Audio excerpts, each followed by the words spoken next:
new album, out, true, but the two founding members of the band haven't spoken to each other for almost a year, and actually went so far as to record their contributions to the new album quite separate from each other. Confused?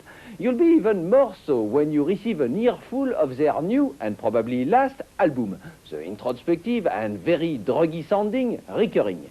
We asked the boys, separately of course, for a full rundown of what was really going on in the band. But more than that, we asked for a couple of urine samples. Yes, urine samples. The boys, being gents, cheerfully obliged, and will be doubtless further relieved to know their samples have been put in good use in fertilizing certain tropical plants I have in my flat. Rapido investigates Spacemen 3.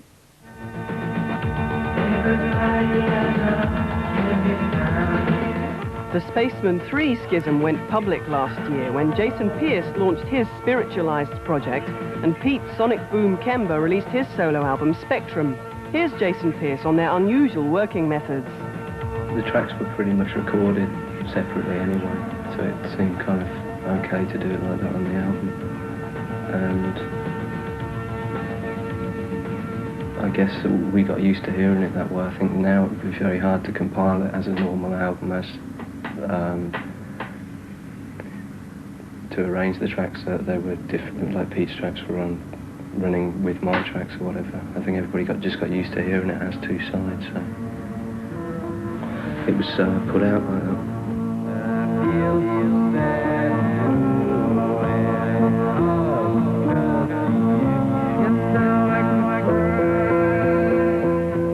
Jason Pierce and Sonic Boom entered into unstable joint custody of Spacemen 3 for Recurring, writing and producing one side each, and singing and playing only on their own tracks.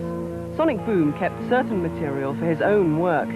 So when I was recording a solo album, the Spectrum album, I had a whole load of songs, including most of the songs from Recurring, and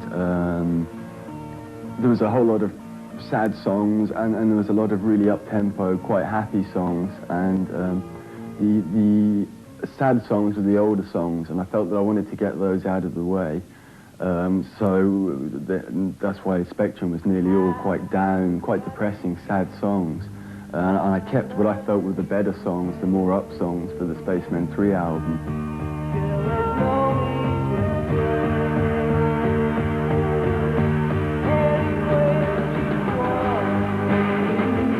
The clash between the duo's egos seems to have been accelerated when Pierce formed Spiritualized, toured extensively and released the 1990 cult single Any Way That You Want Me. It was so as I could get on the road again. Pete was still doing tracks for Recurring, and it was a long way off Spacemen 3 touring again, so I wanted to do another tour. So initially it was set up as a means to get back on the road. And then? And things worked out how they did with Spacemen 3, so it's continuing.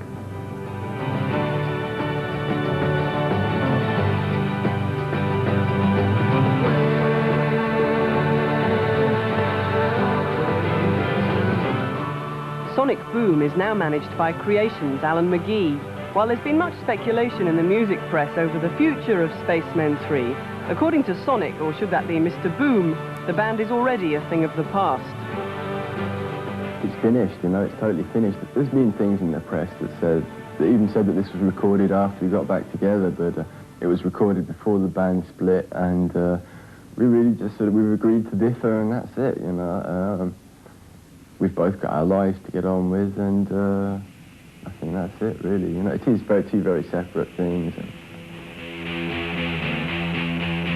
Well, I'm sick.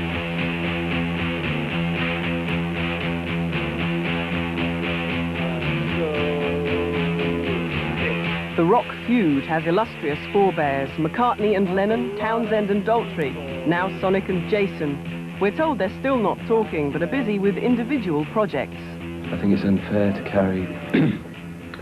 carry on as Spacemen 3 because it's some kind of marketable commodity. It's unfair to people buying the records if that's the only reason we're doing it. I don't want to stick with the band purely because it's this kind of company logo that we can sell and make more money from. It seems unfair to do that.